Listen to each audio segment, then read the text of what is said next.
예수의 사랑 안에서. 아멘. 할렐루야. 참 행복합니다.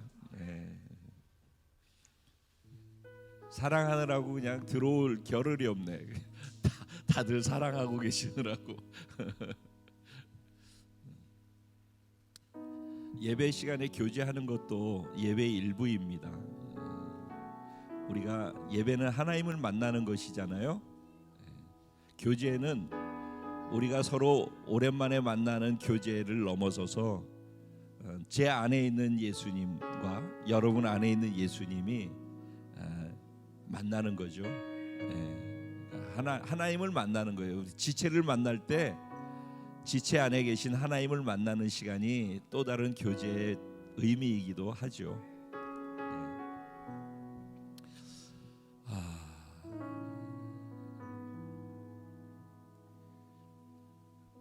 오늘 어제 밤인가 오늘 새벽인가 페이스북에 올라온 내용인데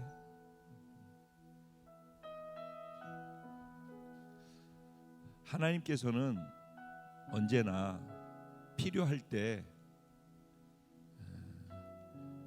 이 세상 상황을 통하여서 흔들어서 흔들릴 것과 흔들리지 않을 것을 구분하기 위해서 흔드시는 일들을 하셔요. 지금도 마찬가지로 하나님은 이 세상을 코로나라고 하는 것을 통해서 흔들고 계시다라고 믿어요.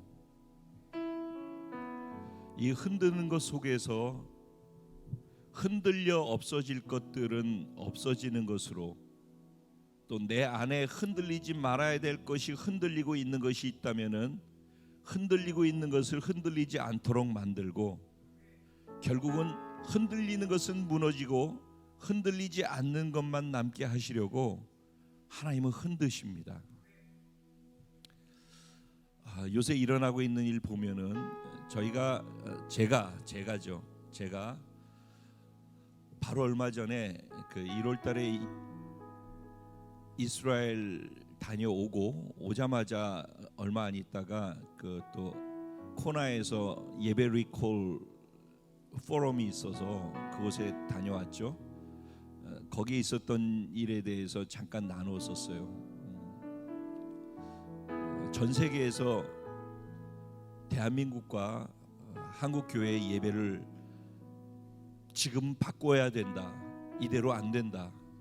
교회에도 변화가 일어나야 되고 이대로는 안 된다.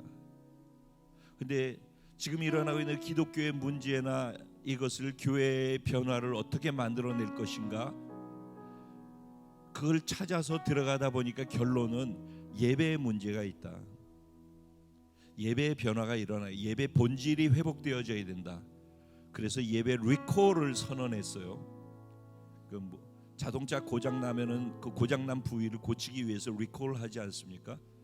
그래서 예배 리콜을 선언했고, 전 세계에서 이 리콜이 정말 필요하고 예배를 통하여 예배의 변화를 통하여서 교회의 변화를, 그리고 기독교의 지금 문제의 변화를 만들어내겠다라고 하는 그런 고민 속에 있었던 분들이 모였어요. 그곳에 모여서 어떻게 하면은 예배를 바꿀 수 있을까를 놓고 고민하는데, 예배의 변화가 아니라 각자 가지고 있는 예배를 바꿔서 기독교를 바꿔보겠다고 모인 사람들 안에 얼마나 큰 문제가 있는지를 드러내는 시간이 되어졌다고 그랬죠. 야무진 사명을 가지고 모였는데 그것을 위해서 모인 사람들 안에 얼마나 연약하고 부족하고 자기로 가득 차 있는지를, 자기 의로 가득 차 있는지를 드러나게 하고 보게 하셨어요. 하나님이 거기서 예배를 바꾸겠다는 사람들 안에서 그곳에서 흔드셨죠. 그래서 흔들어서 없어져야 될 것은 없어지게 하시고 흔들리지 않는 것만 남게 하셨어요. 그리고 보내셨어요. 저는 그것이 예배 리콜의 시작이라고 믿습니다. 그리고 돌아오자마자 코로나가 터져서 난리가 났어요. 지금은 상황이 너무 심각해져서 각 교회가, 큰 교회들은 당연히 더 예배를 온라인으로 드리는 것으로 바꾸고 있고, 그리고 페이스북에서는 커다란 논쟁들이 있어요.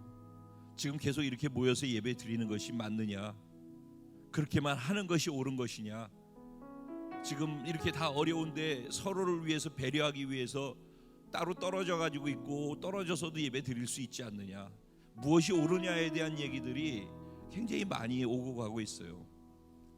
뭐 거기에 대해서 저는 저의 생각이 있고, 또 저희들이 그렇다고 해서 아무것도 안 하는 것이 아니라 필요하다고 하는 것들을 각자가 다 주의하고 최선을 다해서 바이러스를 막을 수 있는 것들을, 교회 방역을 매일 저녁마다 계속 그것을 또 하고 있고, 그리고 손소독, 사실 마스크 쓰는 것보다 더 중요한 게 손소독이래요. 전 세계적으로 과학자들, 의사들이 결론 낸 것은 손을 소독하고 깨끗하게 하는 게 더 중요하대요. 그러니까 계속해서 손 소독을 잘 하시기 바랍니다. 그런데 어쨌든 우리가 할 수 있는 걸 다 하는 가운데서도 주일날 드리는 예배나 공적인 예배의 부분만큼은 저는 우리 지역에서 크게 문제가 지금 없는 한에 이렇게 예배 드리는 것이 맞다고 생각하기 때문에 그냥 예배를 드리고 있는 것입니다. 또 이렇게 드릴 수 있는 상황이 되지 않으면은 또 다른 방법을 취해야 되겠죠. 최악의 경우 도저히 이렇게 모여서 예배 드릴 수 없는 상황을 대비해서 제가 올해 소그룹을 건강하게 세워서 건강한 소그룹 안에서 각자의 예배가 살아날 수 있도록 만드는 것을 하려고 하는 이유도 또 다른 이유와 목적이 있는 것입니다. 대그룹에만 의존해 가지고 여기 모일 때만 은혜스럽게 예배드리고 여러분 개인의 삶의 자리에서 예배자로 살지 못하는데 여기서 예배가 은혜스러우면 그게 무슨 비대칭이잖아요. 그러니까 여기 예배가 은혜스러운 게 가짜라는 얘기가 되는 거예요. 결국 삶의 자리에서 내가 개인이 삶의 예배를, 하나님의 말씀에 순종하는 삶의 예배를 어떻게 내가 이어갈 것인가, 이것이 숙제이고 이것이 진짜 예배이죠. 예배의 결론은 이것이라고 저는 믿어요.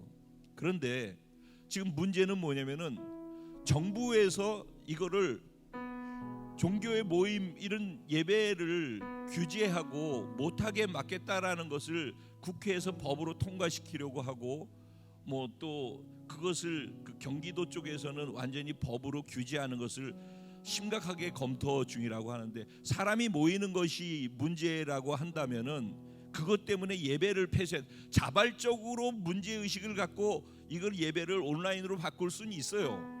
그런데 이걸 법으로 해서 예배를 폐쇄하는 것으로 만든다라는 것은 동의할 수가 없습니다. 그건 저도 마찬가지고요. 그렇다면 사람이 모이기 때문에 그런 것이라면은 사람이 모이는 술집부터 폐쇄해야죠. 마스크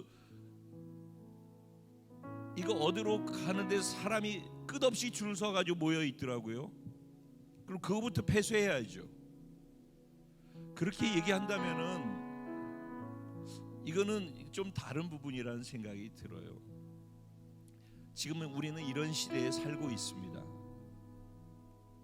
하나님 지금 이 코로나라고 하는 것을 통해서 정부의 시스템을 구축하려는 것으로, 또 개인의 신앙에서 하나님과 나와의 관계에 있어서 나의 예배는 어떤지를 지금 설왕설래하고 무엇이 옳으냐라고 하는 그 속에서 진짜 예배 리콜이 일어나고 있다고 저는 믿어요. 무엇이 예배의 본질이냐? 나는 정말 예배드리고 있는 게 맞는가? 나는 예배드리기 위해서 지금, 아니 하나님을 만나서 하나님 앞에 반응하기 위해서 여기 이 자리에 나와 있는가? 아니면 주일 성수라는 그 목적 때문에 그냥 여기 나와 있는가? 예배 본질은 도대체 무엇인가? 삶의 예배는 무엇인가? 이 본질을 회복할 수 있는 은혜가 이 코로나라고 하는 것을 통해서 우리를 흔드시고 흔들리지 않을 수 있는 것들만 우리에게 남게 하신다라고 믿습니다. 그래서 어려움은 있고 세계적으로 나라적으로 힘든 시간은 우리가 통과하고 있지만은 함께 기도해서 슬기롭게 이 부분을 극복해 나가야 된다고 생각하고, 무엇보다도 이 가운데 가장 중심에 하나님, 우리가 하나님의 얼굴을 구하게 해 주십시오. 오늘 나 개인이 먼저 나라를 이야기하기 이전에 내가 먼저 하나님 면전에서 내 자신을 말씀 앞에 비추어 보고 말씀 안에 살아갈 수 있도록, 하나님께만 영향받는 예배자가 될 수 있도록 나를 오늘 이 시간 새롭게 또 빚어 주시옵소서. 말씀을 통해서, 하나님 주시는 말씀을 통해서 내가 그 말씀을 경청해서 청종해서 듣고 그 말씀대로만 순종해서 살 수 있는 은혜가, 말씀의 영향력 안에서만 살아갈 수 있는 은혜가 삶의 예배로 자리 잡을 수 있도록, 오늘 나의 이 예배가 성령 안에서 그렇게 되어지는, 그렇게 드려지는 예배 되게 하여 주옵소서. 우리 주님의 이름을 간절히 3번 부르면서 오늘 나의 예배를, 우리 공동체 예배를, 우리 대한민국의 그 열방에 있는 모든 예배자들을 하나님 이런 예배로 드릴 수 있게 해달라고, 그래서 이 위기를 뚫고 나갈 수 있는 은혜가 예배자들을 통해서 다시 회복될 수 있게 해달라고 우리 기도하면서 나아갑니다. 기도드리겠습니다. 주여, 주여, 주여.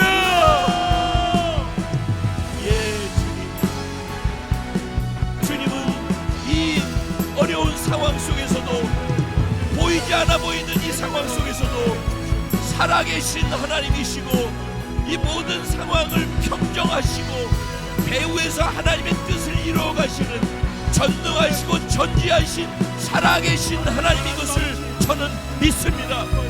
하나님, 우리가 지금 코로나를 두려워하고 이 일어나는 상황을 두려워하는 것이 아니라 하나님과 하나님의 말씀을 두려워할 줄 알고 하나님을 경외함을 회복할 줄 아는 진정한 살아있는 예배자들이 될 수 있도록, 하나님 말씀에만 반응하고 하나님의 말씀에만 영향받으면서 살아갈 수 있는 그런 은혜가 예배자의 삶에서 흘러갈 수 있도록 오늘 우리의 예배를 붙잡아 주십시오. 이 시간 성령님을 의지합니다. 성령님을 인정하고 환영하고 초청합니다. 성령님, 우리 가운데에서 우리 예배를 받아주십시오. 우리 예배를 하나님께 올려드리고 하나님 주신 마음을 우리 가운데 흘려주십시오.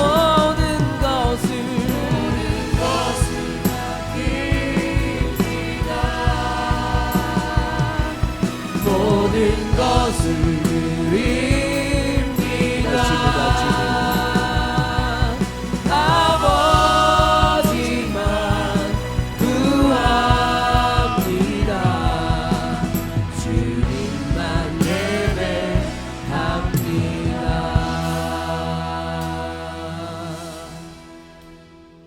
전 세계가 요동하고 있습니다.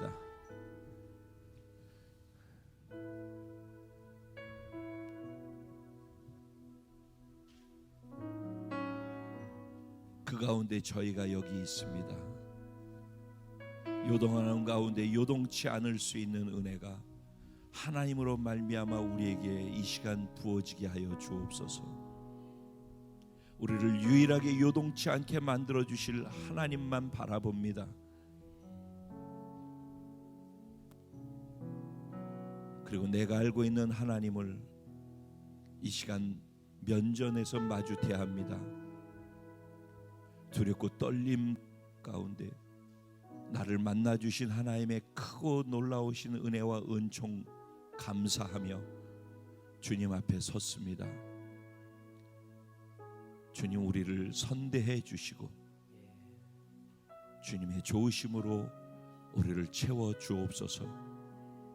주님이 우리에게 말씀하시는 모든 것이 우리를 향한 사랑임을 알게 하시고 믿게 하시고 그 말씀 안에서 순종으로 살아가는 축복과 특권이 있게 하여 주시옵소서. 저는 주님께 내어 드렸사오니 저는 죽은 자이오니 저희 영을 성령으로 사로잡아 주시고 저희 생각, 감정, 의지를 주님이 사용하여 주시고 저희 육체를 통하여서 주님이 드러나 주시옵소서. 그렇게 멋지게 행하실 주님을 기대하고 믿고 감사하며 예수님의 이름으로 기도합니다. 아멘. 아멘. 할렐루야. 우리 좌우에 계신 분들에게 인사할 때 당신의 하나님은 살아계신 하나님이십니다. 예. 아멘. 한 번 더 인사하실 때 이제 좌우에 또 바라보시고 앞뒤로 바라보시면서 그 하나님이 당신을 지극히 사랑하십니다.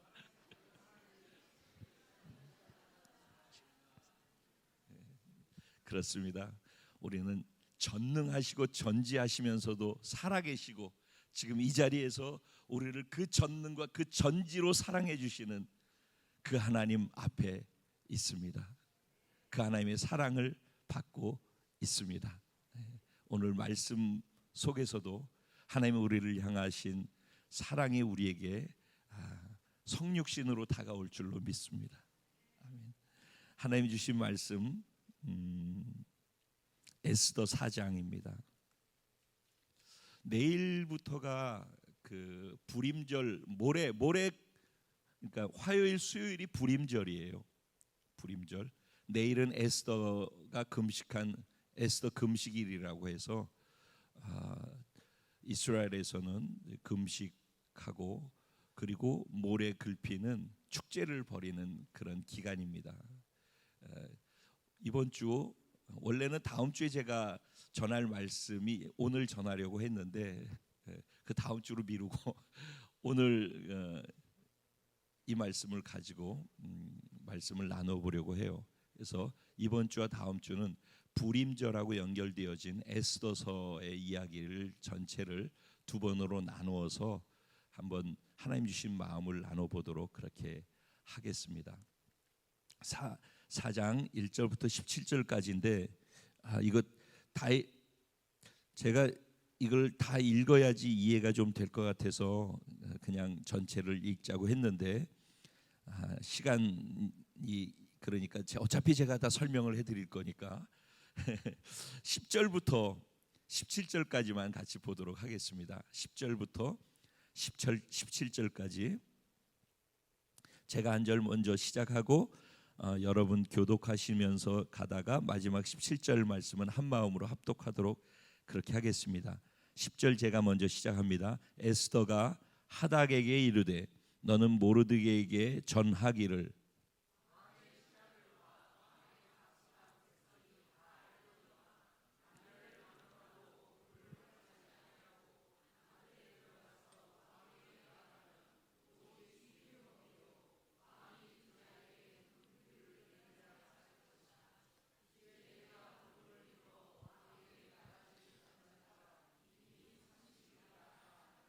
그가 에스더의 말을 모르드게에게 전하매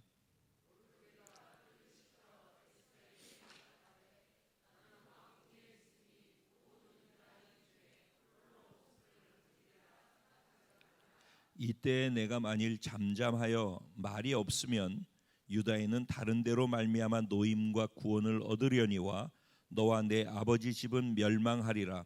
내가 왕 후의 자리를 얻은 것이 이때를 위함이 아닌지 누가 알겠느냐 하니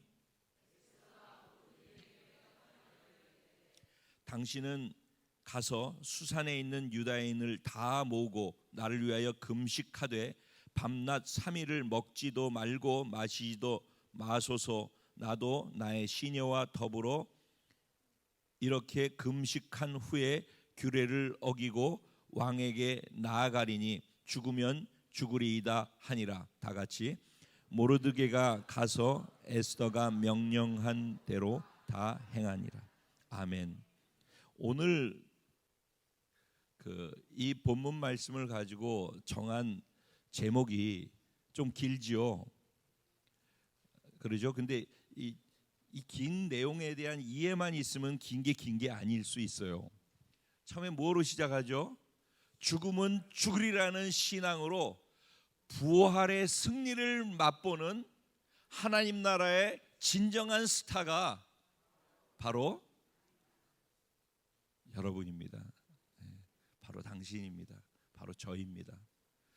제가 20년 넘게 바로 당신입니다라는 시리즈로 말씀을 전하는데, 어떤 분은 왜 목사님은 바로 당신입니다 자꾸 그러냐고 그렇게 질문하신 분이 계셨어요. 이유는 딱 하나예요.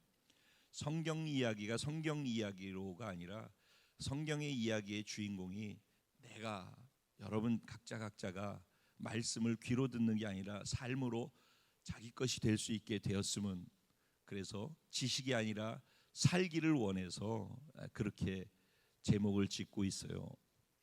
그러니까 여러분이 주인공입니다. 제가 주인공입니다. 아멘. 에스더서예요. 1장부터 10장까지의 내용입니다. 에스더서의 특징은 뭐냐면은 하나님이라는 단어가 안 나온다라는 거예요. 그 믿음이라는 단어도 안 나와요. 그러니까 믿음이라는 것도 없고 하나님이라는 것도 빠져 있는데, 과연 이 성경의 이 책을 정경으로 인정하고 받아들일 것인가를 놓고 학자들이 많이 고민을 했었어요. 그런데 아가서가 똑같은 특징을 가지고 있어요. 그런데 그럼에도 불구하고 아가서가 이렇게 됐을 때, 우리가 아가서 강해를 들어보고 그랬지만은 얼마나 깊은 내용이 거기 있는지를 알게 되죠. 그러니까 하나님, 믿음이라는 단어가 없음에도 불구하고 이 성경 안에 들어와 있을 때는 그 안에 담겨 있는 얼마나 깊은 은혜가 있으면은 그렇게 이 안에 들어왔을까라고 생각을 해보면 맞아요. 제가 말씀을 전하려고 그러다 보니까 너무 할 말이 많아요. 너무 진짜 나눌 게 너무 많아요. 그래서 이거를 성령의 은혜와 지혜가 필요해요. 일단은 그분이 하실 거라고 믿습니다. 에스더서는 이해를 하려면은 이스라엘이라고 하면 안 되지. 그 남유다와 북이스라엘로 나뉘어졌잖아요. 그렇죠? 그리고 북이스라엘이 멸망당하죠. 그렇죠? 그리고 남유다가 또 멸망을 당해요. 남유다는 어디에 멸망을 당하죠? 네? 남유다는 어디에 멸망을 당하죠? 크게 얘기해도 돼. 바벨론. 그렇죠. 네, 그럼 한 김에 북이스라엘은 어디에 멸망당하죠? 네, 아수르. 네, 좋아요, 아주. 네. 그래서 결국은 둘 다 멸망을 당했어요. 그러니까 통으로 이스라엘이라는 한 나라가 통으로 남북으로 나뉘어져 가지고 다 멸망을 당했어요. 그래서 바벨론의 멸망을 당했는데, 하나님께서 바벨론에게 이스라엘을 넘겨주시기로 허락하실 때 약속하신 것이 있었어요. 얼마 후에 돌아오게 한다고 그랬죠? 70년 후에, 예레미야를 통해서 예언했던 것이죠. 70년 후에 돌아오게 한다고 했어요. 그래서 1차, 2차, 3차 귀환이 있었어요. 그렇죠? 그래서 1차 귀환 때 스룹바벨이 돌아와 가지고 성전과 성벽을 쌓는 그 일을 했었죠. 그렇죠? 네. 그런데 1차가 오고 2차가 오고 그러고 난 다음에 사람들이 다 거의 돌아왔는데, 그 자리에 돌아오지 않고 남아 있었던 사람들이 있어요. 그 숫자가 한 70만 명 정도 되어져요. 그래서 전체로 사방에 흩어져서 살고 있었어요. 지금 그 이야기를 하는 거예요. 바벨론은 또 멸망을 당하게 되죠. 어디에다 멸망당하죠? 페르시아에 멸망을 당해요. 페르시아 다리오 왕 시절에 침공해 들어와서 바벨론을 점령을 해요. 그러니까는 이스라엘은 바벨론의 포로로 노예로 있었는데, 바벨론이 페르시아한테 또 먹혔으니까 소속이 어디로 갔어요? 페르시아로 갔어요. 근데 그 당시 페르시아가 얼마나 강대한 나라였었냐면은 저희 교회 성도님들한테 제가 다 영화를 보라고 강추한 것이 있었어요. 300 스파르타 기억나시죠? 네. 영화 300 거기에서 보면은 그 스파르타의 이게 300명 말고 반대편 쪽에서 어마어마한 그냥 군대를 이끌고 왔던 그 황제 왕의 모습 기억나셔요? 그 사람이 아하수에로예요. 이해되시죠? 네. 그 사람이 전 세계를 제패하고 정복하고 다녔는데 얼마나 많이 정복을 했냐면은 저 위쪽에 아프리카의 에티오피아에 있는 데에서부터 시작해서 저 밑으로 가가지고 파키스탄이 있는 쪽까지를 다 정복했어요. 그래서 아시아에서 아프리카까지가 다 페르시아 땅이었어요. 오늘날은 페르시아가 어디 나라죠? 이란이에요. 이란. 그러니까 이란이 그 당시에 페르시아가 나라를 그렇게 어마어마하게 확장을 시켜서 정복을 했어요. 그래서 그 넓은 땅을 20개로 쪼개가지고 각 20개 각 하나하나씩을 총독한테 맡겨가지고 총독이 관할을 하게 했고 그것을 또 전체에서 127개로 나누었어요. 그래서 각 지방으로 나누어가지고 지방 관리들이 그거를 관리하도록 그렇게 만들었어요. 그러니까 그 당시의 상황을 이해가 되시죠? 그런 가운데에서 이 왕이 각 127개 나뉘어져 있는 쪼개놓은 그 사람들과 20개의 총독들을 한 자리에 다 불러 모아가지고 6개월 동안 파티를 열었어요. 그 파티의 목적은 뭐냐면은 그때 다 모아가지고 사람들한테 이렇게 해주고 난 다음에 각 지역에 흩어져 있는 사람들의 돈을 군자금을 모으기 위해서 그래서 정복 전쟁을 하러 나가기 위해서 그 다 모여 6개월 동안 파티를 여는 그 가운데 일어났던 일이에요. 이해가 되시죠? 네.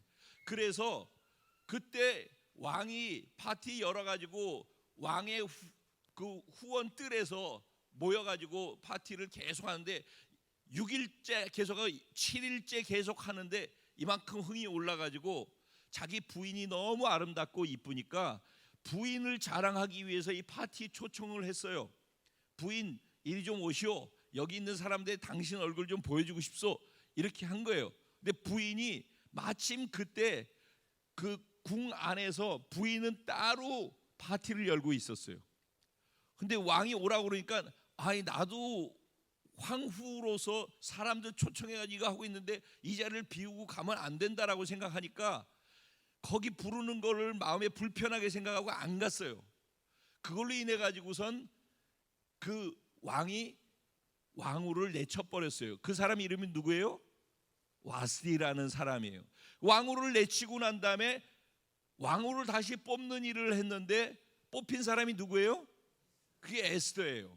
근데 에스더가 뽑히는 때도 이런 얘기하면 길어지니까 어쨌든 에스더가 뽑혔어요. 그리고선 시간이 지나갔는데 그 사이에 어떤 일이 있냐면은 에스더는 모르드게라고 하는 사람과 친척이고 사촌간이에요. 사촌. 즉 사촌 오빠예요. 모르드게가.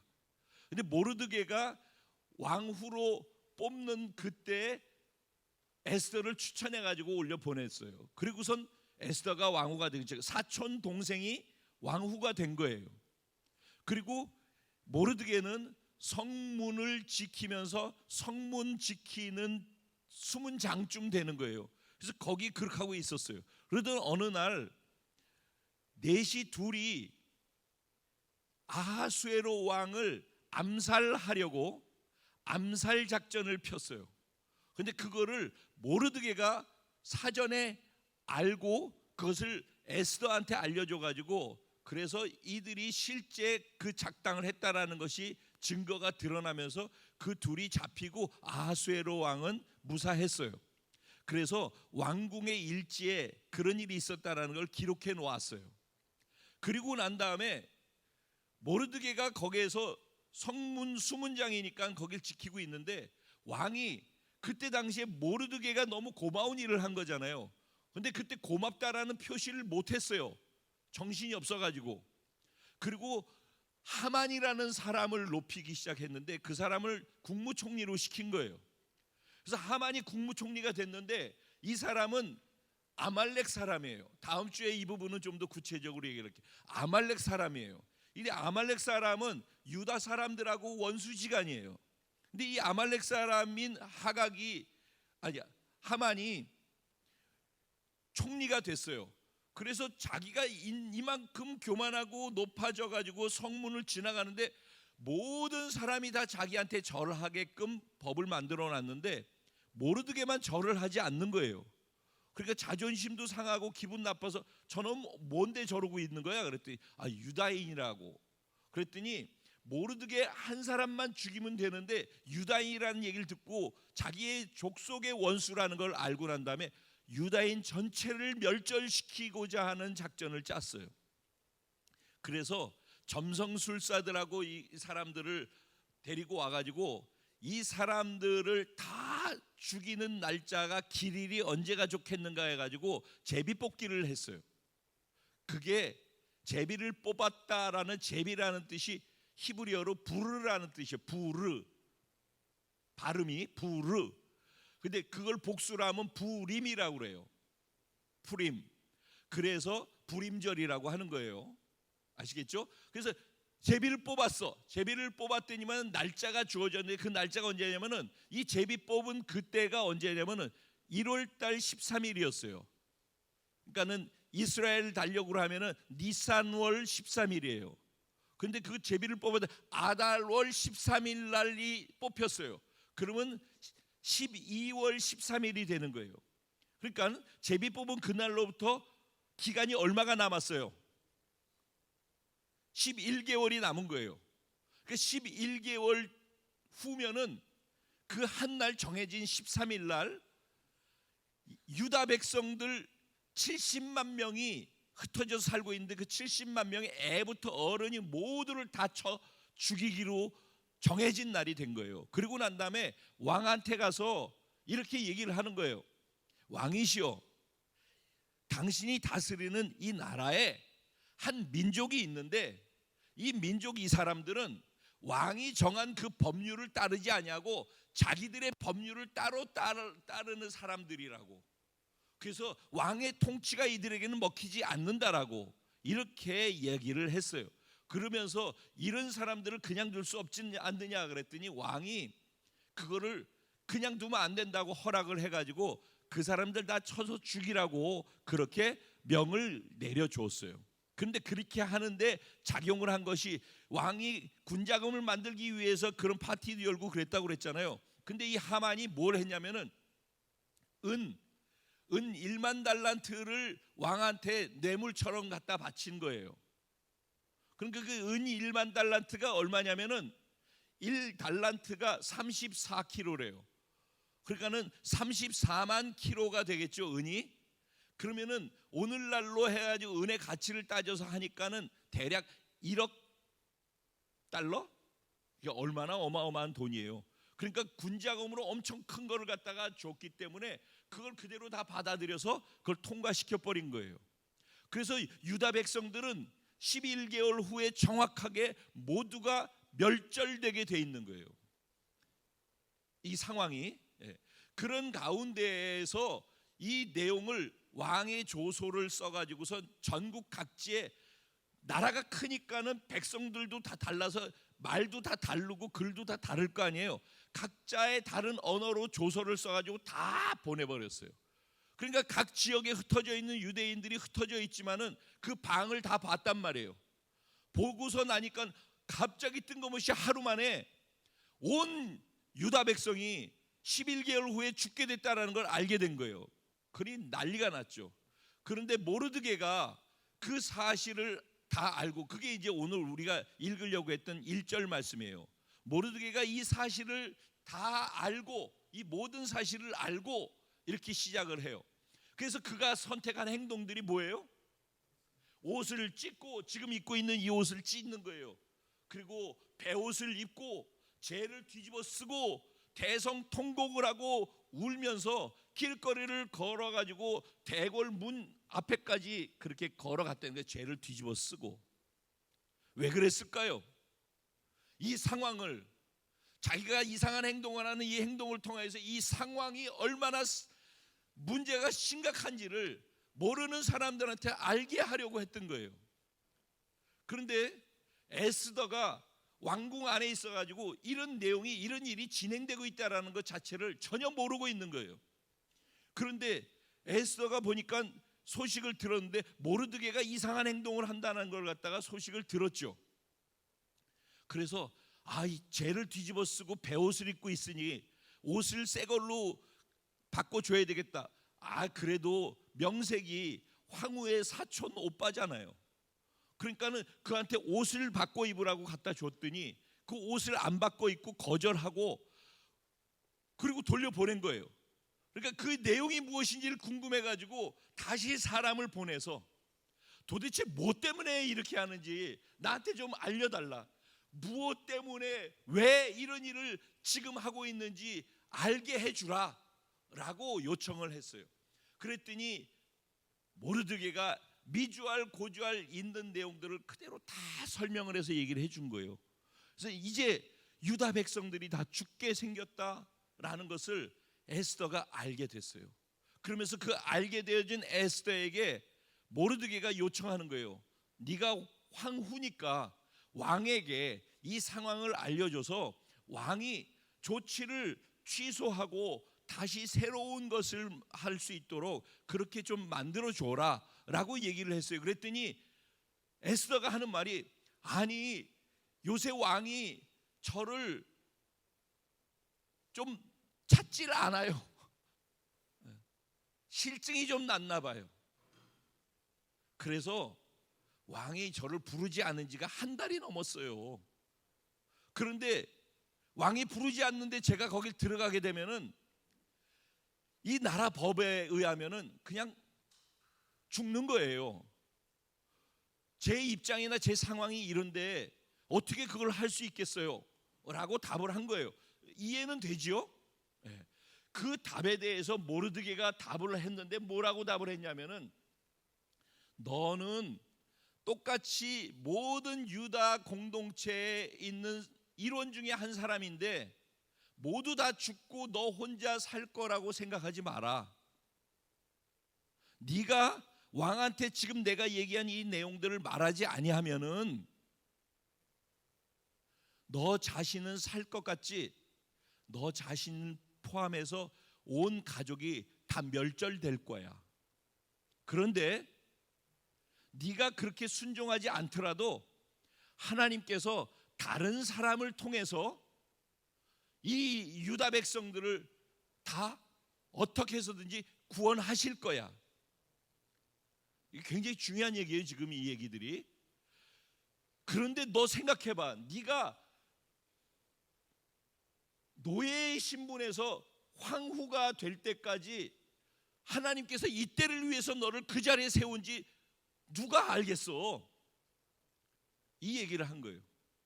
그 얘기를 듣고 나니까 에스더 마음속에서 갈등이 생기기 시작하고 고민하고 그러다가 결단을 하고 선택을 한 것이 모르드게에게, 그럼 좋습니다. 내가 내 시녀와 나와 함께 있는 사람들과 함께 3일 동안 밤낮으로 먹지도 않고 마시지 않고 금식할 테니까 수산성에 있는 모든 사람들과 함께 같이 금식해 주십시오. 그래서 수산성에는 그 당시에 70만 명이 다 흩어져 있지만 수산성 안에는 장년 남성들이 한 1000명 정도 있었어요. 그러니까는 그 사람들과 함께 금식을 시작한 거예요. 이게 오늘 내용에 이게 있는 본문의 내용이에요.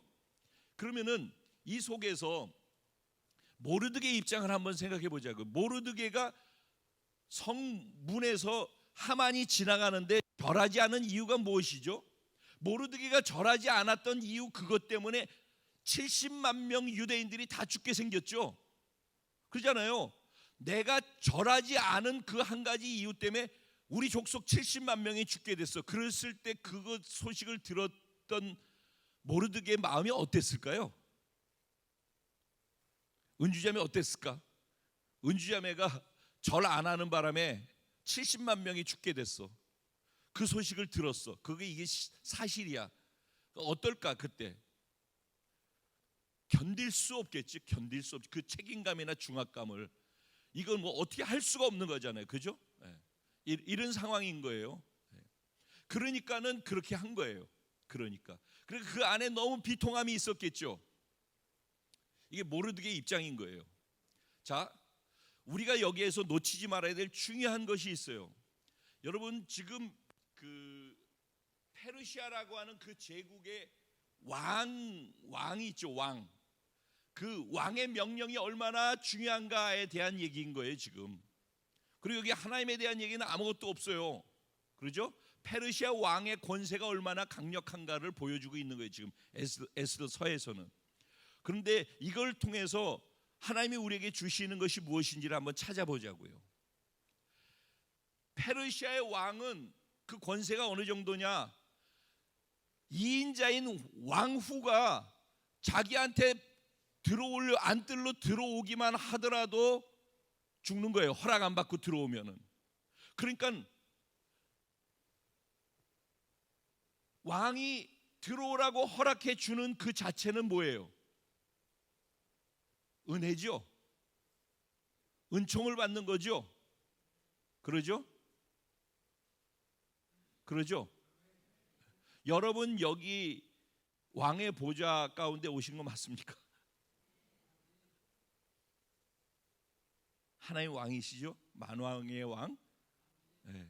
여러분 여기 올 때 여러분이 오고 싶어서 온 것 같고 주일이니까 와야 되니까 온 것 같으죠? 여기 그냥 이렇게 들어와서 있을 수 있는 거 이 자체가 은총인 거예요. 페르시아라고 하는 한 제국의 왕도 그만한 권세가 있는 거예요. 못 오게 하면 못 오는 거예요. 그러죠? 네. 자, 페르시아라고 하는 나라 안에 70만 명의 유대인들이 흩어져 살았어요.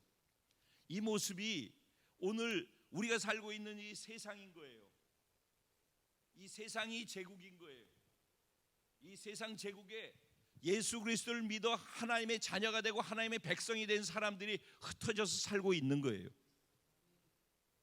그 가운데 이 세상 왕, 세상 제국의 힘과 권력은 정사와 권세로서 우리에게 다가오는 거예요.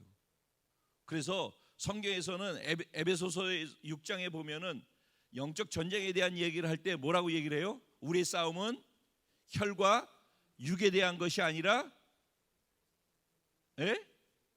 정사와 권세 잡은 자들에 대한 것, 그리고 하늘에 있는 악의 영들에 대한 것이라고 이야기하고 있죠. 그 정사와 권세가 뭐죠? 정사와 권세가 뭐예요? 그래서 찾아봤어요. 정사와 권세라고 하는 것은 우리들이 이 세상 살면서 이것은 없어서는 안 되는 정말 꼭 필요하고 중요한 거야 라고 모두가 공적으로 인정한 것이래요. 그것이 만약에 우린 돈이 없으면 살아갈 수가 없어 라면 그게 정사가 된다는 거예요. 그게 권세가 되고, 학벌이 없으면 살아갈 수가 없어, 그럼 그게 정사와 권세가 된다는 거예요. 어떤 이념이 될 수도 있어요. 어떤 정치적 시스템이 될 수도 있어요. 그리고 그것은 그냥 돌아가는 거예요. 그 안에서 살고 있는 거예요. 그 영향을 받고 살고 있는 거예요. 그게 정사와 권세라는 거예요. 그런데 그 세상에서 황제가 정사와 권세를 만들어서 그걸로서 이 땅을 다스리는 거예요. 황제의 권위로서. 그럼 황제 권위라고 할 때 왕권이라고 얘기할 수 있겠죠. 그러면 이 세상에 통치하고 다스리는 왕권에 의해서 이 세상은 그 법도에 의해서 다스려지는 거예요. 그러죠? 우리는 어때요? 오늘 3장에 보면은 3장에 아까 하만이 유다 백성들을 고소하고 참소할 때 했던 얘기가 있어요. 한 민족이 있는데 왕의 법률과 다른 법률을 적용하고 있기 때문에 왕을 거역하는 민족입니다 라고 얘기를 했어요. 그러죠?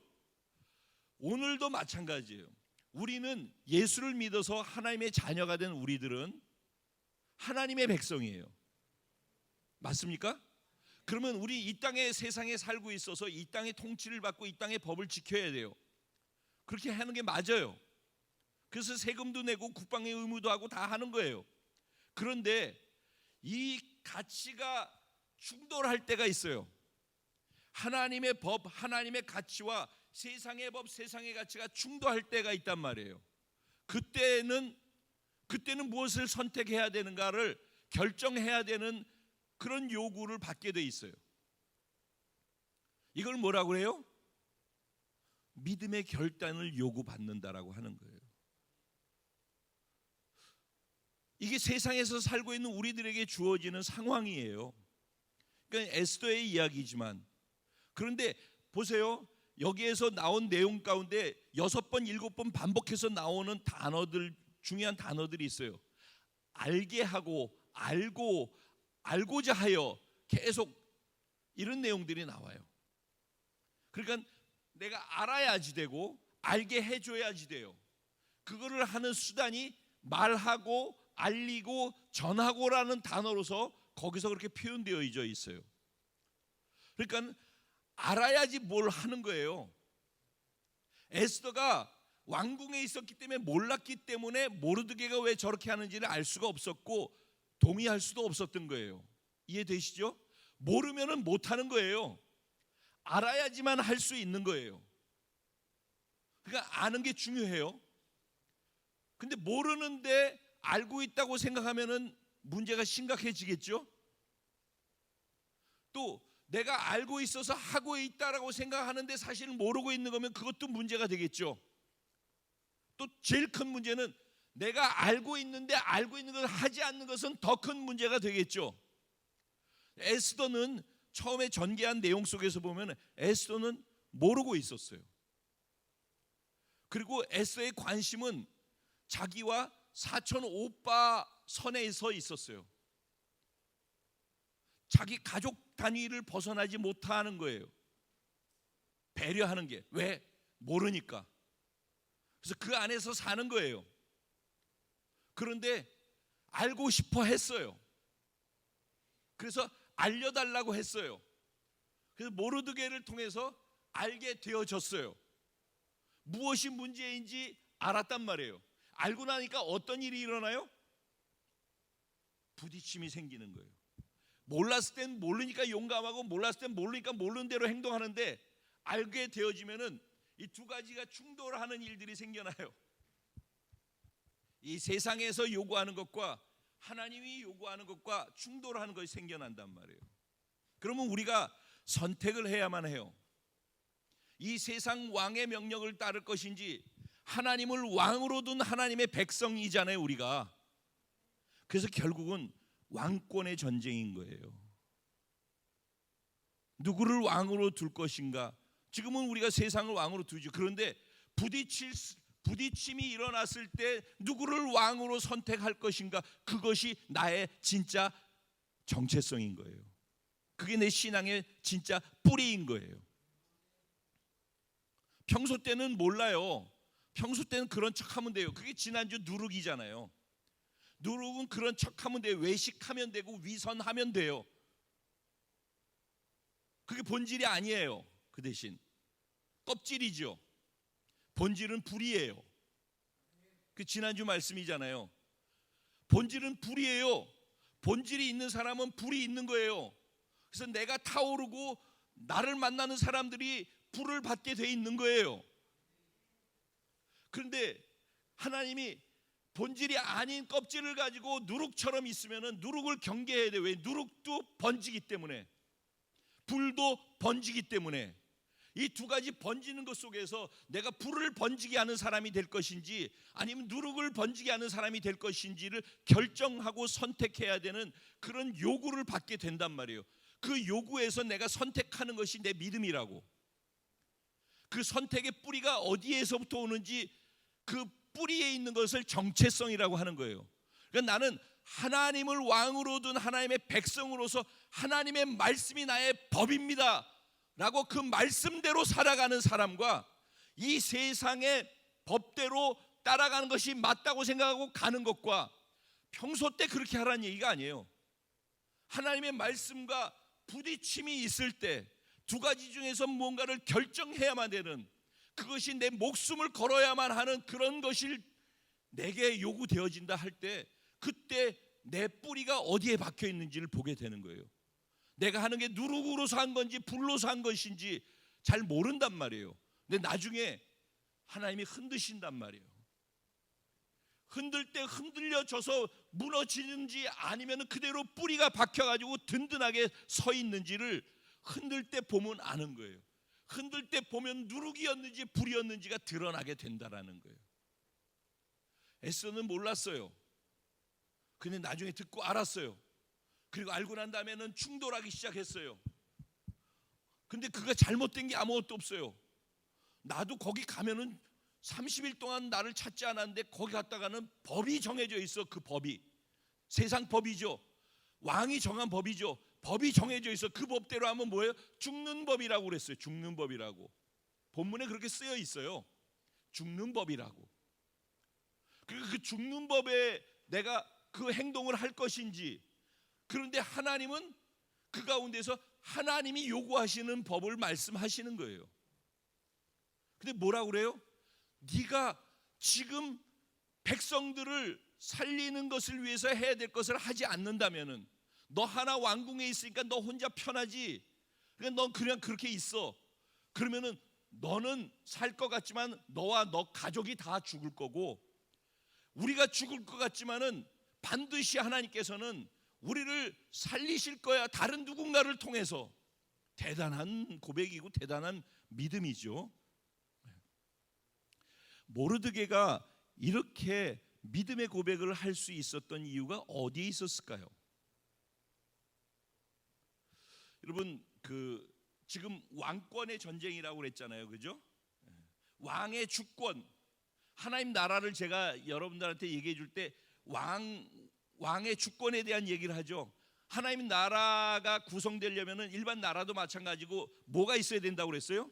주권이 있어야 되죠. 나라에 백성이 있어야 되고 영토가 있어야 된다고 그랬죠. 그렇죠?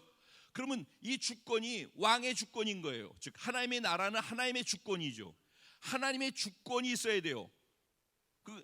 그런데 그 주권을 신학적으로 표현할 때 어떤 표현을 쓰냐면 하나님의 경륜이다, 하나님의 섭리다, 이런 단어 용어를 써요. 들어는 보셨죠? 네, 들어는 봤어요. 특별히 장로교 쪽에서 신앙생활 하셨던 분들은 이 단어를 많이 들어봤을 거예요. 하나님의 경륜, 하나님의 섭리다. 근데 이 경륜이다, 섭리다라는 뜻, 그 말이 다 어디에 걸리면 하나님의 주권이라는 것 안에 걸려 있는 단어들이에요. 그럼 이 경륜이라는 뜻은 무엇이냐면은, 경륜이라는 뜻을 풀면은 하나님의 집의 법이라는 뜻이에요. 법, 하나님의 법, 그러니까 하나님이 정해놓은 법이에요. 그리고 섭리는 하나님이 전능하시고 전지하셔서 그가 정하면은 무조건 그대로 되는 건 인정하시죠? 맞습니까? 정말이죠? 네네, 그게 믿음이에요. 네. 하나님은 전능하시고 전지하셔서 있으라 하면 그대로 되어지니라, 이게 하나님이에요. 그러죠? 네. 그래서 그 전능하심과 전지하심으로 정해놓은 그 법을 그대로 이루시는 거예요. 근데 이루시는데 그 법대로 이루기 위해서 과정 속에서 일어나는 역사 속에서 인류가, 사람이, 정치인이, 왕이 하는 그 모든 걸 통해서 하나님이 정해놓은 것들을, 그 변수들을 다 고려해가지고 그 일을 그대로 되도록 이루어가는 게 섭리라고 하는 거예요. 이해되셔요? 좀 더 쉽게 이해를 할게요. 이번에 기생충이 대박 났어요. 그렇죠? 그러면은 영화가 한 편이 만들어질 때 그거를 즉흥적으로 이렇게 했다 저렇게 했다 그러는 거 아니죠. 각본이 다 나와 있죠. 스토리가, 전개가 다 나와 있단 말이에요.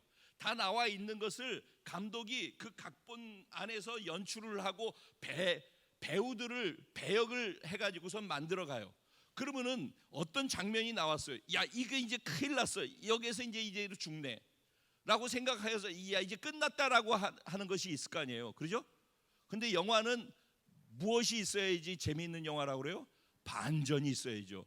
야, 이제 끝났다라고 하는데 우리들은 보면서 쫄깃쫄깃하지만은 이거를 만들어 놓은 사람은 그 다음 어떤 배역을 써가지고선 그 다음 각본에 있는 대로 만들기 위해서는 어떻게 풀어갈 것인지 그걸 풀어가지 않겠어요?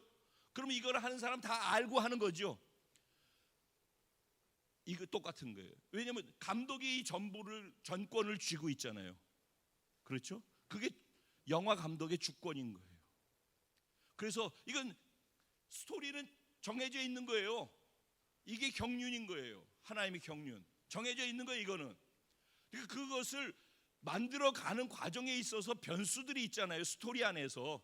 그래서 마치 이걸로 끝날 것 같잖아요. 근데 끝나지 않는 것이죠. 끝나지 않게 하기 위해서 하나님께서 하나님의 섭리 가운데에서 그 가운데에서 하나님이 그거를 바꾸시고 만들어 가신단 말이에요. 그게 하나님의 섭리라고요. 그러면 에스더서를 통해서 하나님이란 단어는 나오지 않는데 사실은 이 세상 사는데 예전에 보세요. 제 얘기는 계속해서 따라서 이해하면서 들어야지 이해가 돼요. 제가 첫째로 둘째로 셋째로 하지 않기 때문에. 근데 여러분들 계속 들으면서 이해를 시키려고 하는 거예요. 그러니까 이해하시면 들으셔야 돼요. 오늘 처음 오신 분들 혹시 계실까 봐. 출애굽기에서는 하나님이 어떤 하나님이에요? 출애굽기에서는 애굽에서 빼내서 광야에 있으면서 하나님이 이스라엘 백성들과 함께 하셨어요. 그래서 하나님이 구름기둥 불기둥으로 함께하는 게 보여졌어요. 그렇죠? 그리고 문제가 일어나는 그 문제를 해결하셨어요. 필요하면 공급하시고 보호하시고 인도하셨어요. 그게 출애굽기에 나오는 하나님이에요. 근데 오늘 에스더서에 나오는 하나님은 어떤 하나님이에요? 세상 왕의 크기만 보여요. 세상 왕의 권력만 보이고 그의 권세만 보이는 거예요. 그의 말 한마디가 얼마나 어마무시한지 이거를 보여주는 거예요. 그런데 그 배후에 보이지 않고 단어도 하나 나오지 않았는데 그 에스더서의 왕의 권세 가운데에서 하나님이 경륜 속에서 행하시는 하나님의 섭리가 어떻게 하나님의 카이로스의 역사를 풀어가시는지를 보여주는 게 에스더서라고요. 근데 우리가 지금 이 땅에 살면서는 어떤 삶이냐면은 출애굽기처럼 하나님이 함께 하시는 구름기둥 불기둥으로 보여가지고 보이는 하나님 나를 보호하시고 도우시는 하나님을 보면서 사는 삶이 아니라고요. 이 세상 왕의 통치 그것밖에 안 보이고 그게 너무 크게 보이고 그게 얼마나 엄청나고 두렵고 무섭고 우리가 꼼짝할 수 없도록 만들어 놓은 그 시스템 그 왕만 보이는 그 에스더서에서 보여지는 것 같은 그런 삶이라고요. 근데 모르드게가 그 삶 속에서 이렇게 고백하고 선택할 수 있었던 것은 보이지는 않지만은 모르드게가 믿는 하나님은 보이는 놀랍고 두렵고 무섭게 왕권을 갖고 움직이는 그 왕을 다스리시는 하나님이라는 것을 그는 알고 있었고 믿고 있었다고. 그는 하나님의 경륜을 알고 있었고 하나님이 어떻게 이루어 가실지 우리를 어떻게 사랑하시는지 우리를 어떻게 인도하시고 어떻게 계획대로 끌고 가실지를 그는 알고 있었고 그 가운데 인생 속에서 인류 역사 속에서 어떻게 하나님의 섭리를 작용하셔서 결국 하나님이 원하는 대로 끌고 가는지를 모르게 알고 있었단 말이에요. 에스더는 어땠어요? 왕궁에 있어서 정말 호의호식하고 필요한 것을 다 취하고 그 권력도 가지고 있고 다 있었어요. 그런데 자기 가족을 사촌을 돌볼 줄 아는 것도 있었어요. 근데 자기 백성이 어떻게 되고 있는지 하나님이 그것을 향해서 어떤 마음을 갖고 계신지 역사 속에서 하나님은 지금 무엇을 하기 원하시고 어떤 것을 이루어가기 원하신지 하나님의 역사 속에서 하나님이 원하시고 움직이는 그 방향을 못 보고 나만 그냥 왕궁에서 사는 거죠. 근데 감사하게 그가 바뀌었던 것은 알고자 하는 마음이 있었기 때문에 알고자 해야 되는 거예요. 어떻게 알 수 있어요? 하나님을 알아야 된다니까. 그래서 성경을 알아야 되고 성경 공부를 해야 되되 지식으로 알고 있는 성경인 내가 믿음으로 삶 속에서 내 삶의 현장에서 경험되어지는 하나님으로 하나하나 경험으로 알아가는 하나님으로 내게 다가와야지 삶의 현장에서 강력하게 죽음을 선택할 것인지 그래서 하나님의 법을 지킬 것인지 이 세상 것을 선택하고 살 길을 찾을 것인지를 결정해야 되면 결정적인 상황이 왔을 때 죽으면 죽으리라 하고 나아갈 수 있는 은혜가, 그 선택이 가능케 되어진다라는 거예요. 하나님을 알아야지 돼요. 요 에스더에서도 에스더가 왕후 와스디가 폐위되어지는 그것도 그러니까 하나님의 계획이죠. 그러죠? 에스더를 황후로 추천하는 모르드게의 그 마음을 갖게 한 것도 하나님의 계획이죠. 그 수많은 사람들이 다 몰려왔는데 그 가운데에서 넷이 헤게라는 사람이 이들을 관리했는데, 그 헤게라는 사람이 에스더를 눈여겨보고 왕에게 더 추천하게끔 된 것도 하나님의 섭리 안에 있는 것이었죠. 더 놀라운 것은 모르드게가 왕을 암살하기 위해서 넷이 두 명이 작당을 해서 죽이려고 하는 것을 알려줘서 그걸 알려줬잖아요. 그랬으면 왕이 거기에 대한 일정의 보상을 해줘야 되는 거잖아요. 근데 보상을 안 해줬어요. 그것도 하나님의 섭리예요. 왜냐하면 나중에 뒤에 가서 보면은요, 왕이 잠이 오질 않아. 그래가지고 왕궁 일기를 갖고 오라고 그래가지고 그 밤에 잠이 안 와서 일지를 보고 있는 가운데에서 얼마 전에 모르드게가 자기를 죽이려고 했던 암살한 내용들을 얘기해줘가지고 자기를 살려줬다는 것을, 그거를 일지를 보다가 알게 돼요. 그런데 더 놀라운 건 이렇게 나를 구원해준 이 사람한테 내가 아무것도 하지 않았구나라는 걸 알게 되는 거예요. 그래서 역전의 드라마가 거기서부터 이제 펼쳐지게 되는 계기가 되거든요. 하나도 우리는 우리의 삶을 우리가 선택하고 우리가 계획하고 그렇게 하는 것처럼 보이죠. 그리고 내가 성실하게 내 할 일을 열심히 하면은 그러면은 무조건 그러면 좋은 일이 일어날 거라고 생각을 해요. 성실하게 살지 말자는 얘기가 아니에요. 최선을 다해서 성실하게 살아야죠. 그런데 사람이 자기 길을 계획할지라도 그 걸음을 인도하시는 하나님은, 걸음을 인도하시는 이는 야훼 하나님이라고, 하나님이 우리를 이끌어 가시는 거예요. 여기에 대한 흔들리지 않는 믿음이 우리 안에 있어야 되는 거예요. 에스더는요, 원래 이름이 뭐죠? 하다사죠.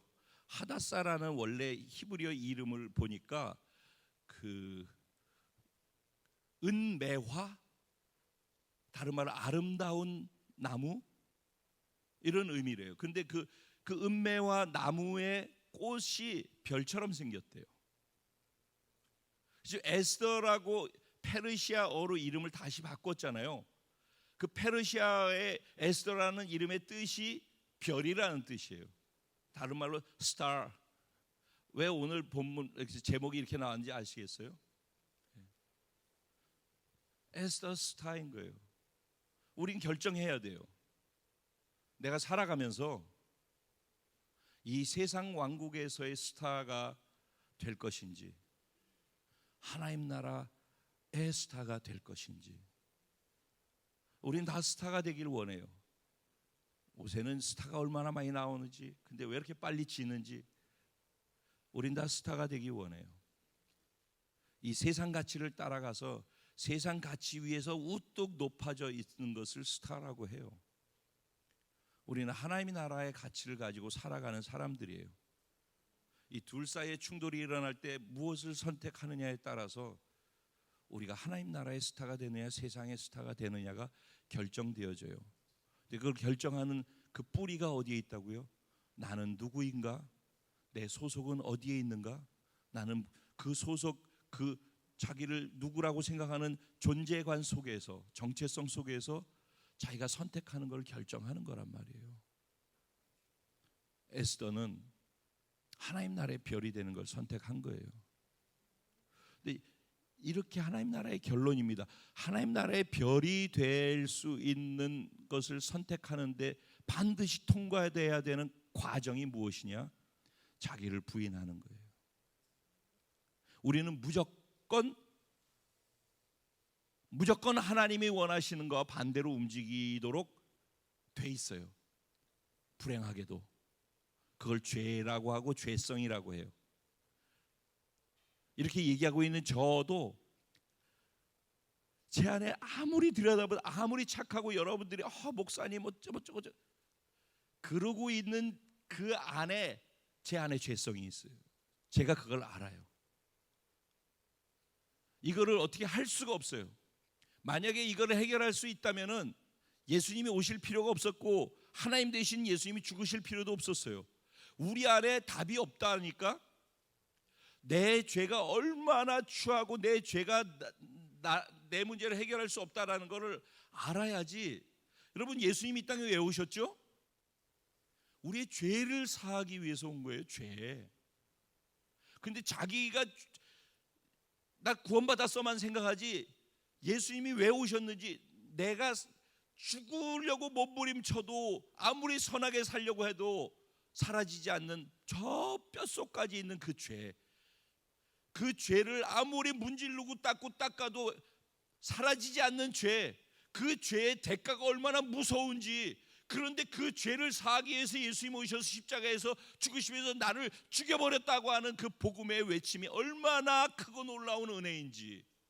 그래서 그것을 믿음으로 받아들임을 통해서 세상 왕도 허락받지 않으면 자기 앞에 못 오는데 그러면 죽는 건데 우리가 아무 때나 이렇게 하나님 앞에 나와서 면전에서 예배드릴 수 있도록 된 것, 이거는 그러니까는 우리가 여기 온 게 아니라 하나님이 우리를 불러주시는 부름의 은총이라니까. 이게 죄가 뭔지를 알고 내가 죄를 벗어날 수 없는 죄인이라는 것, 이게 소름 끼치게 알고 이것 때문에 고통스러워야지 그분이 나를 십자가에서 구원하시고 용서하셨다라는 것이 매 순간 그게 최고의 은혜가 되는 거예요. 감사 조건을 추수감사절날 찾으면 여러 가지가 있다고 할 수 있겠지만은 이 부분이 감사 조건으로 매 순간 따끈따끈하게 내 안에 있어야지. 그게 첫사랑의 회복이에요. 그게 계시록에서 에베소 교회의 첫사랑을 회복하라고 할 때 구원받았을 때 죄사함의 은총이 첫사랑인 거예요. 이 부분을 놓치는 순간 하나님으로부터 멀어지는 거예요. 그리고 자기가 잘하고 자기가 열심히 한 것으로 인해 가지고 주어진 자기 의, 자기 공로로 하나님 앞에 자꾸 서려고 하기 때문에 교만해지고 또 더 큰 죄를 짓게 되고, 그러면서도 그게 뭐가 문제인지도 모르고 계속 그렇게 살게 돼 있다니까. 뼛속까지 그렇게 선하게 살고 행동하고 있는 가운데에서도 내가 죄인인 걸 알아야지. 언제나 두렵고 떨림 속에 나를 구원하신 십자가의 은혜를 감사하고 날마다 눈물로 감사하면서 하나님 앞에 회개하고 그러면서 예배를 드리게 되는 거예요.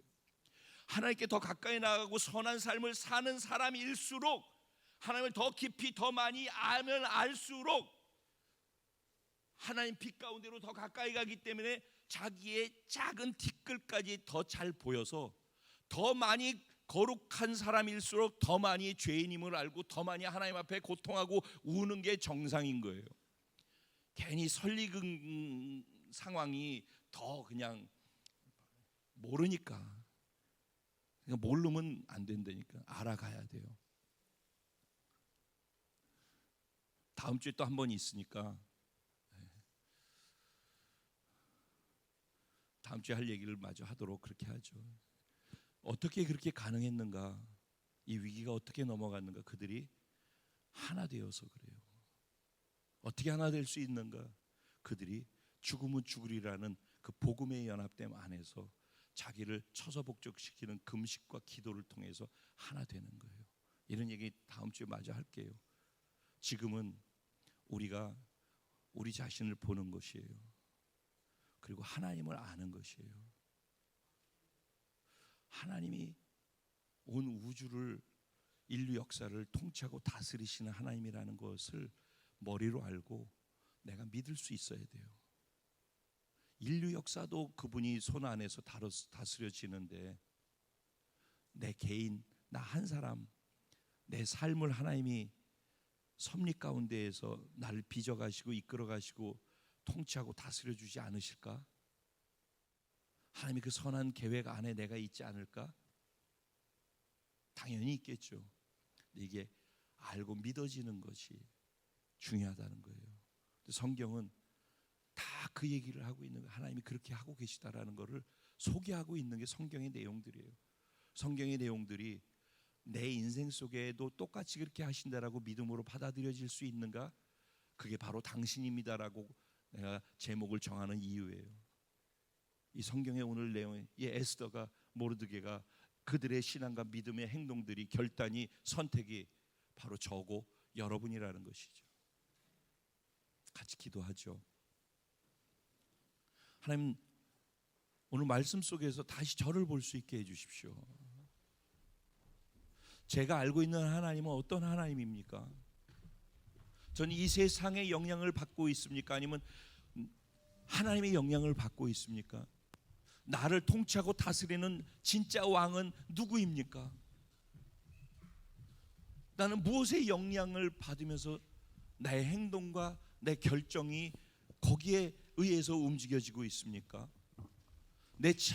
다른 사람의 눈빛 하나에, 다른 사람의 말 한마디에, 다른 사람의 행동 하나에 내가 영향을 받아서 좌지우지하고 그것 때문에 내 감정이 요동하고 그것 때문에 내가 말의 행동과 표현이 달라지고 하나님과 아무 상관도 없는 거죠.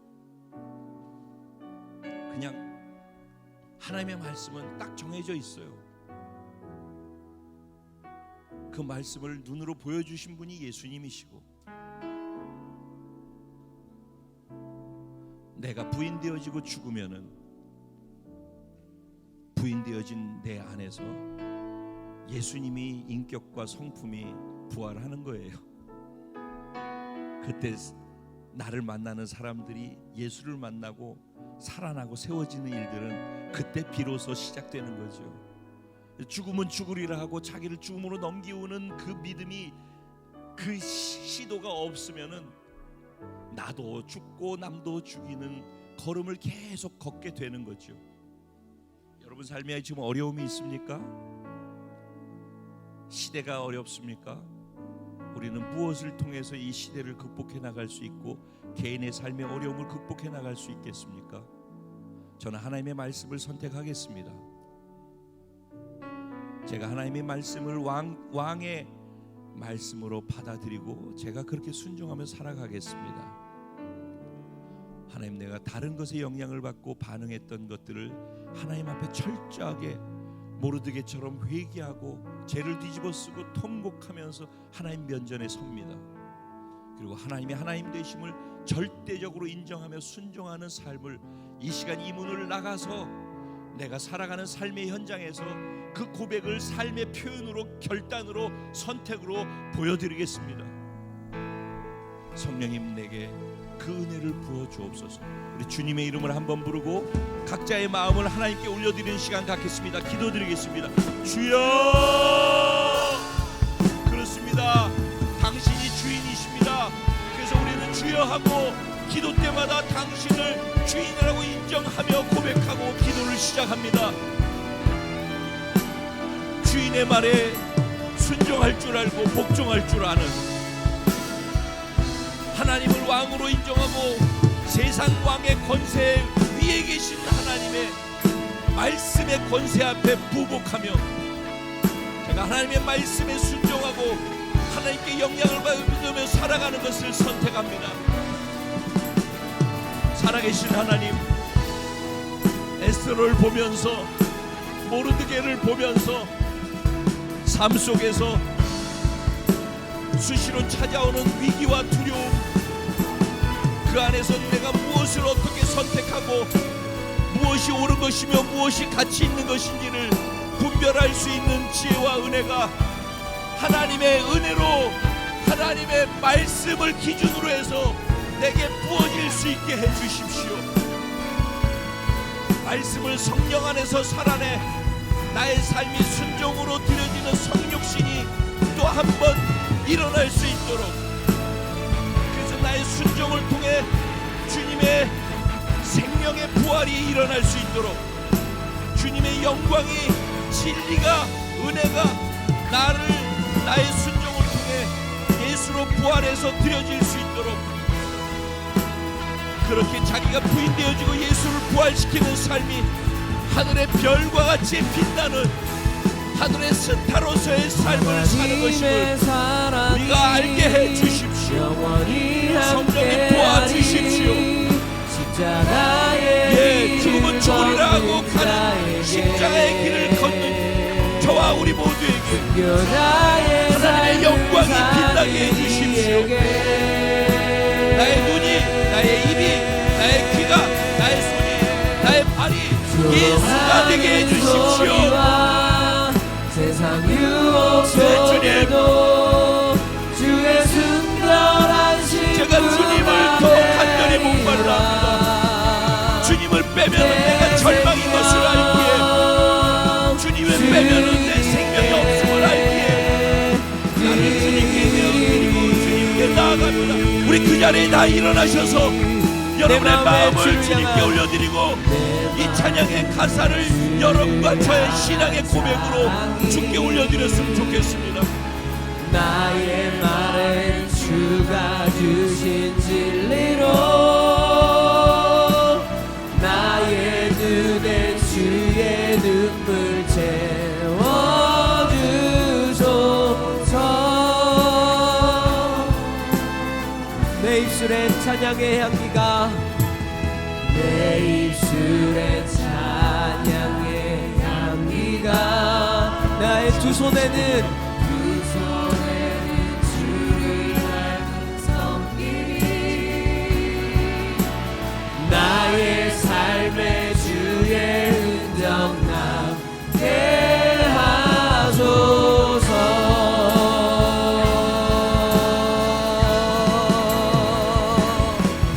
하나님의 사랑이 영원히 함께하리. 십자가의 길을 걷는 자에게 죽으면 죽으리라고 사는 자에게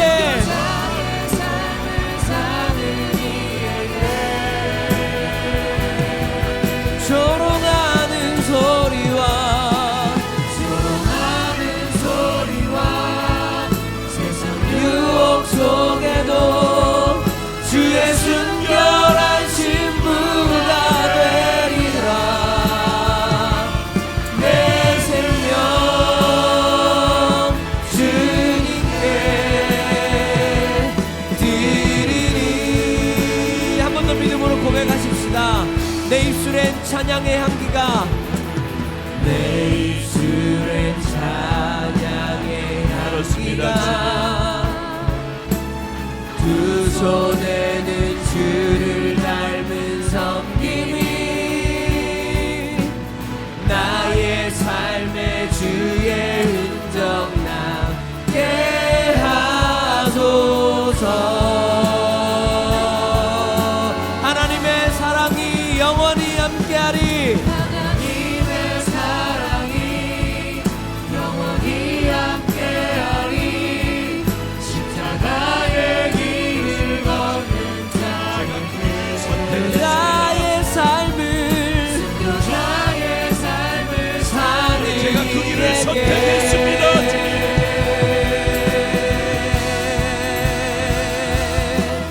조롱하는 소리와 세상 유혹 속에도 나는 주의 순결한 신부가 될 것입니다. 내 생명 주님께 드리리. 한 번만 더 기도할 때 이러한 가사의 고백으로 주님께 좀 기도드리면서 나아가겠습니다. 주님의 이름을 한 번만 더 부르고 기도합니다. 주여, 주 하나님, 내 마음이 그렇게 살기를 원합니다. 이 세상을 주관하시고 역사하시는 하나님께 하나님의 뜻에 제 마음이 들어지기를 원합니다. 내가 알고자 하기를 원하고 당신의 마음과 계획을 알기를 원합니다. 하나님, 나를 성령님을 더 목말라게 하시고 나를 지금 여기에 이 순간에 말씀을 이렇게 더 이러한 목말라게 모습으로 살게 하시는 하나님의 뜻에 내 마음이 내 삶이 드려지게 하여 주십시오. 주님, 내 삶에 날마다 죽으면 죽으리라고 나의 삶을 부인하는 믿음의 순교자의 삶이 있게 하여 주십시오. 제가 내 주님을 더 입술에 사랑해서 진리를 선포하게 하여 주시고 닮아가고 내 눈에 영혼들 때문에 눈물 짓게 하는 당신의 눈물 있게 하여 주시고 주님을 더 많이 내 입술에 부활시켜드리길 원합니다. 당신을 노래하고 주님. 당신을 인정하는 예배의 삶이 있게 하여 주시고 나의 하나님의 손길에 손길을 나의 발에 순종으로 섬기는 실현해 삶이 있게 하여 복음에서 주셔서 이 모든 것 하나님 중에 나라의 진정한 원하신 시대가 대로 되길 살아가는 이 시대 가운데 하나님 당신의 가치를 나타내는 그러한 삶으로 하나님 인도하여 주십시오.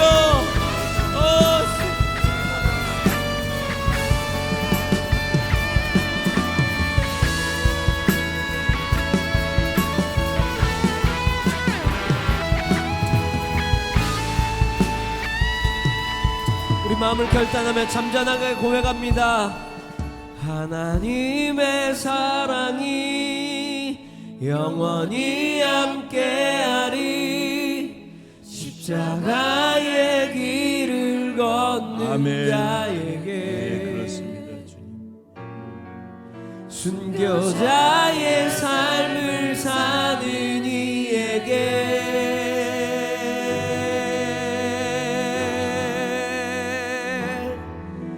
조롱하는 소리와 세상 유혹 속에도 주의 순결한 신부가 되리라. 내 생명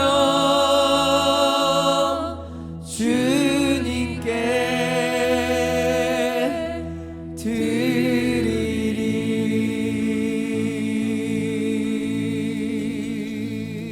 주님 그렇습니다.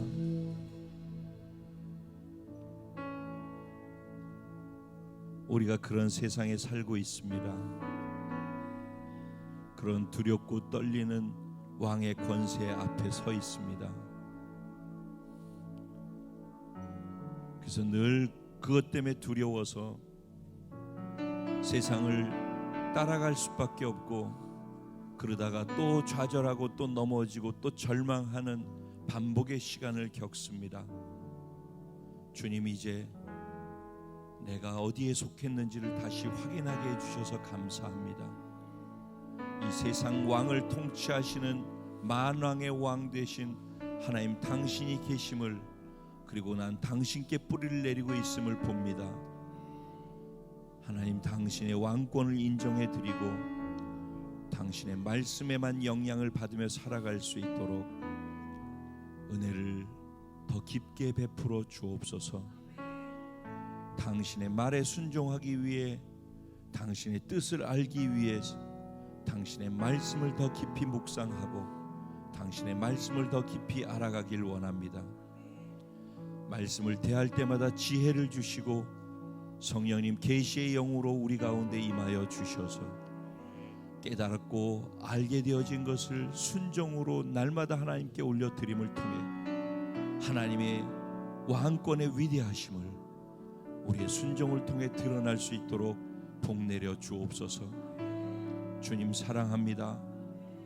더 많이 주님을 알아갈수록 더 많이 사랑하게 하시고 더 많이 사랑하기 때문에 더 많이 주님의 뜻을 이루어드리고자 하는 은혜가 삶의 전력으로 확장되게 하여 주옵소서.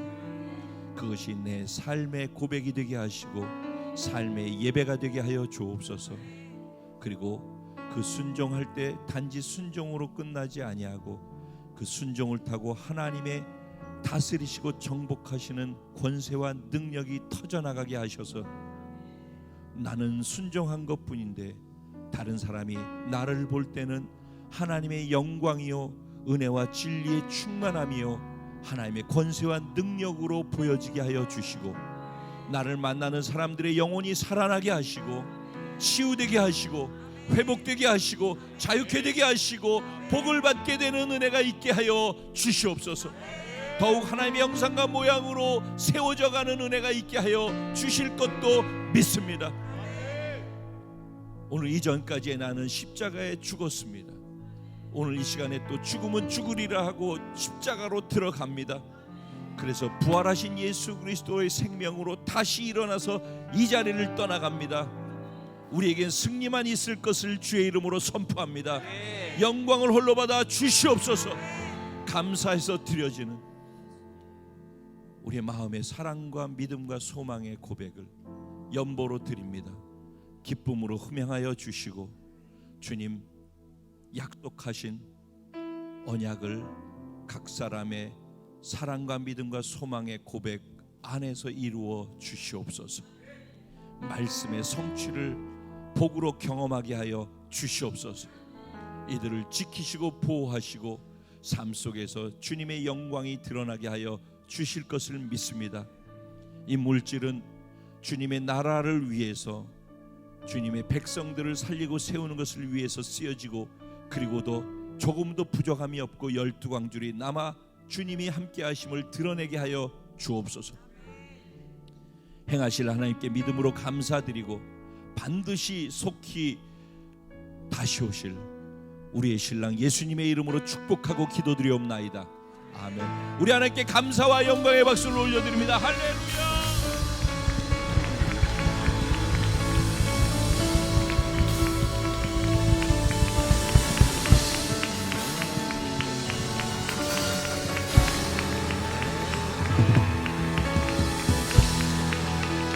이 시간 우리 공동체에 주신 찬양 주님께 신앙 고백으로 올려드리고 축도로 예배를 마치도록 하겠습니다. 우리의 마음을 담은 신앙의 고백이 되기를 소원합니다. 우리에겐 소원이 하나 있네. 주님 다시 오실 그날까지 우리 가슴에 새긴 주의 십자가 사랑 나의 교회를 사랑케 하네. 그렇습니다. 주의 교회를 향한 우리 마음 희생과 포기와 가난과 고난 하물며 죽음조차도 우리를 막을 수가 없습니다. 왜냐하면 우리 교회가 이 땅의 희망이기 때문입니다.